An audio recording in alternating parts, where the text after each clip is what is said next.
Kasus Setiabudi 13 merupakan salah satu kasus pembunuhan paling menyedihkan dalam sejarah Indonesia.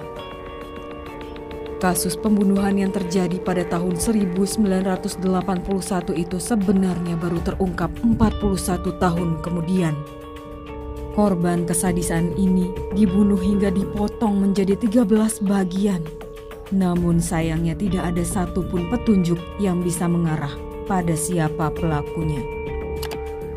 Pada akhirnya kasus ini berhasil mengangkat tangan masyarakat dan polisi. Kasus Setiabudi 13 menjadi salah satu kasus yang mencoreng nama baik Polri karena tidak bisa menyelesaikan kasus tersebut. Kasus yang menggemparkan publik pada 23 November 1981 itu disebut-sebut sebagai kasus pembunuhan dengan cara mutilasi pertama di Indonesia. Pagi itu berbagai aktivitas berjalan seperti biasa di Jalan Setiabudi. Banyak kendaraan umum dan pejalan kaki melewati jalan utama. Dua satpam dari PT Garuda Mataram Motor yang hendak beroperasi normal terhenti oleh sesuatu. Mereka menemukan dua kantong plastik besar dalam kotak di trotoar di Jalan Setiabudi. Karena penasaran, mereka akhirnya mendekati kotak yang tampak mencurigakan itu. Saat mereka mendekat, mereka kemudian mencium bau yang sangat busuk dari kardus tersebut.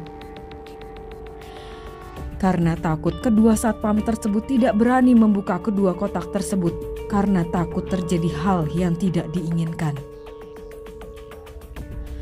Akhirnya keduanya berinisiatif melaporkan temuannya ke polisi yang sedang mengatur lalu lintas saat itu. Namun tidak digubris. Pada akhirnya hardcover itu dilupakan lagi. Namun tak lama kemudian dua pemulung mencari sampah bekas di area kardus. Kedua pemulung kemudian membuka kotak dan kantong plastik untuk memeriksa apa yang ada di dalamnya.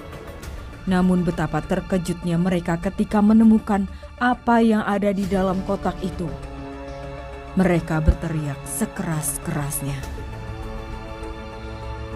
Kotak pertama berisi tulang, kepala manusia dan potongan tangan.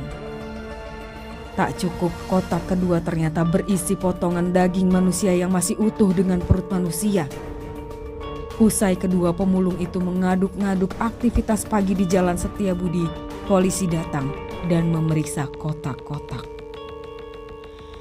Betapa terkejutnya mereka ketika mengetahui bahwa yang ada di dalam kotak itu sebenarnya adalah mayat manusia. Terakhir, polisi memanggil tim dokter dari Lembaga Kriminologi Universitas Indonesia untuk memeriksa TKP. Hadir di lokasi kejadian, tim dokter kaget karena keadaan jenazah sudah mulai membusuk sehingga dipastikan jenazah sudah dibunuh lebih dari sehari yang lalu. Setelah tim dokter melakukan pemeriksaan awal, mereka memastikan ada 13 kerangka manusia di dalam kotak tersebut. Setelah dikonfirmasi, kedua kotak tersebut dikirim ke RS Cipto Mangunkusumo, Jakarta Barat untuk pemeriksaan lebih lanjut. Selain membawa jenazah ke rumah sakit, polisi juga melakukan penyelidikan TKP untuk mencari saksi atau barang bukti yang bisa mengarah ke kasus ini. Setelah melakukan penyelidikan, polisi tidak menemukan saksi yang mengetahui kejadian tersebut. Apalagi pada tahun 1981 kala itu teknologi belum secanggih sekarang. Sehingga tidak ada satupun CCTV yang dipasang di Jalan Setiabudi yang bisa dijadikan barang bukti. Namun anehnya Jalan Setiabudi merupakan salah satu jalan utama yang tidak pernah sepi orang atau kendaraan di Jakarta. Namun tanda-tanda saat penulis melancarkan aksinya sama sekali tidak terdeteksi. Karena itu polisi kesulitan mengungkap kasus pembunuhan ini. Setelah kedua kardus itu diangkut ke RS Cipto Mangunkusumo, ahli forensik ternama Munim Idris pun memberikan hasil pemeriksaannya. Munim Idris mengatakan bahwa pembuat mutilasi ini terlalu terampil dan brutal untuk melakukan tindakan gila tersebut. Menurut hasil otopsi, korban tidak hanya dipotong-potong, tetapi juga dimutilasi dan dilucuti dari daging dan tulang korban. Saking ahlinya, sayatan itu membuat tulang korban jadi bersih.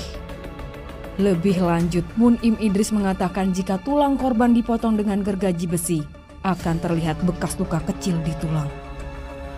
Isi perut korban juga dipotong dengan hati-hati agar tidak melukai salah satu organ tubuhnya.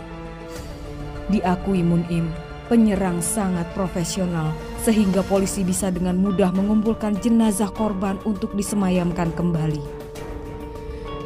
Namun dari hasil tes tersebut, Munim yakin pelakunya lebih dari satu orang.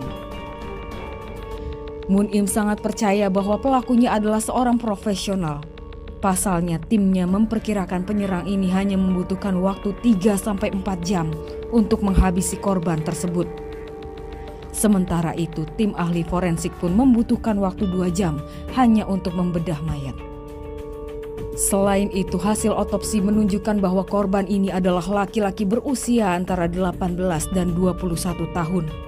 Tinggi korban diperkirakan 1,65 meter dengan postur tubuh tegak dan sedikit memontok.